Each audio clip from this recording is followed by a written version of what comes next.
This lecture is about antibodies, types of antibodies, production and their function. Antibodies are also known as immunoglobulins. The globular proteins, which are chemically composed of carbohydrates and proteins, therefore are glycoproteins, produced as antigenic receptors on the surface of immune cells known as immature B cells. As the B cells divide by mitosis on exposure to antigens and develop into mature plasma cells, these antibodies are secreted in soluble form in body fluids to neutralize these antigens. Structure of antibody. Antibody is a Y-shaped molecule. As you can see here, it's a Y-shaped molecule which is comprised of 4 polypeptide chains, the blue and the purple colored chains. The blue colored chains are the heavy chains which are comprised of 4 subunits, and the purple colored chains are the light chains which are comprised of 2 subunits.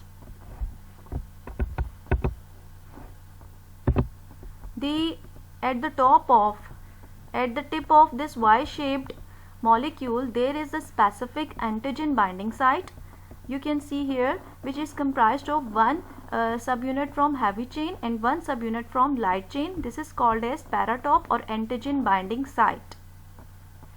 There is a hinge region which is comprised of disulfide bridges, and it connects the 2 heavy chains with each other, while the heavy chain and the light chain are also connected through disulfide bridges.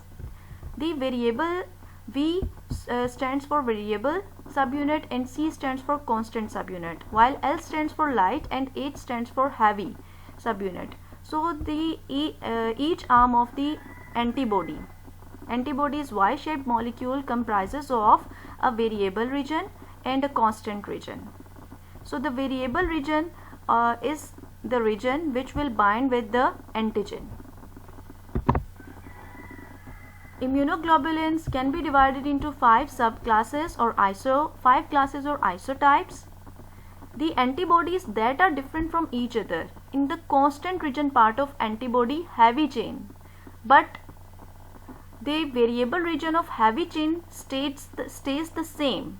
Thus, these antibodies will have same specificity for the antigens because their variable region is same, so they will bind with the same type of antigen but can interact with the different effector molecules.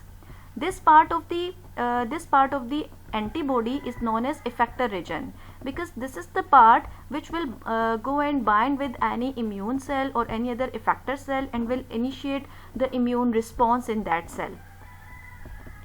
And we are talking about the isotypes. So isotypes are those antibodies which are similar in their, which are different in their effector region, but they have same variable region, means they can bind with the same antigens. And one thing which I want to mention here is that the part of antibody which binds with the antigen is known as paratop, while the part of antigen which binds with the paratop is known as epitope.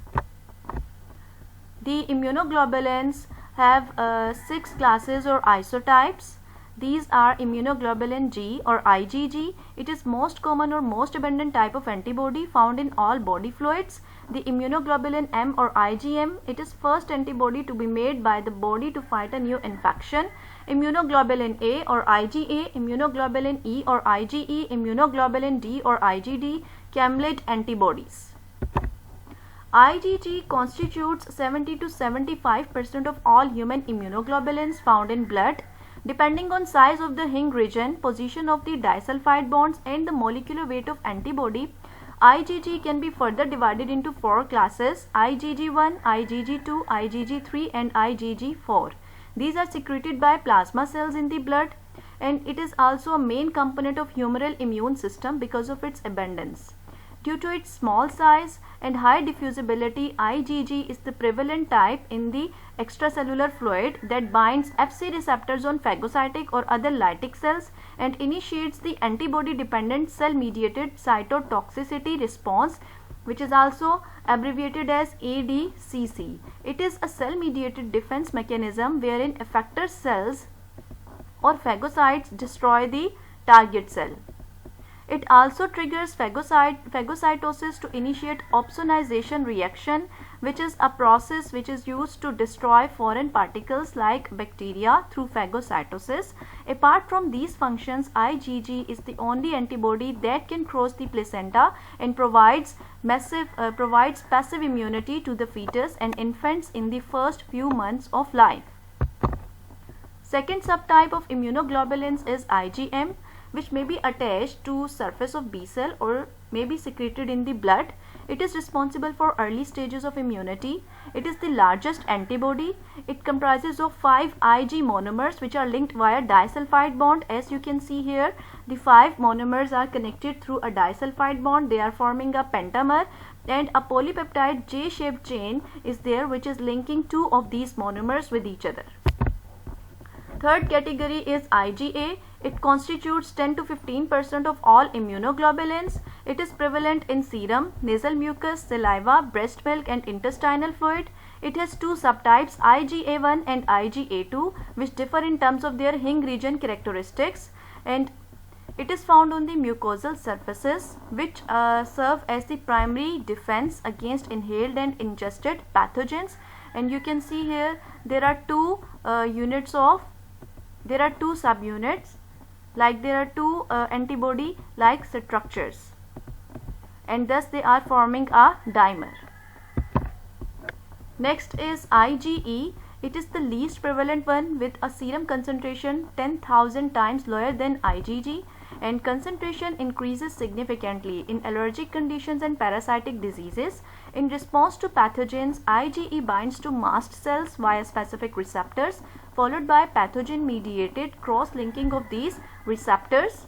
This is also known as degranulation, and this causes recruitment of eosinophils at the site of infection and destruction of pathogens via ADCC type mechanisms. Next isotype of immunoglobulins is IgD, which functions as a B cell antigen receptor and may participate in B cell maturation, maintenance, activation and silencing. Although the exact function is still unclear, IgD may be involved in humoral immune response. By regulating B cell selection, it activates basophils and mast cells. The last type isotype is Camlet, which is single domain antibody or nanobodies. As it is clear from its name that these were discovered from the serum of the camel when the total antibodies IgG molecules were extracted from the camel serum and fractionated and analyzed. It was discovered in 1989, and it is composed of only heavy chains. There are no light chains, and antigen recognition site consists of a variable domain. You can see here these are the constant domains and this is the variable domain, and it is used in antibody based therapies due to smaller size, good solubility, high thermostability, high affinity and specificity, low immunogenicity and higher tissue penetration rate. These were the isotypes of the antibodies. Next we will discuss the types of antibodies based on the production from lymphocytes in my next lecture. Thank you.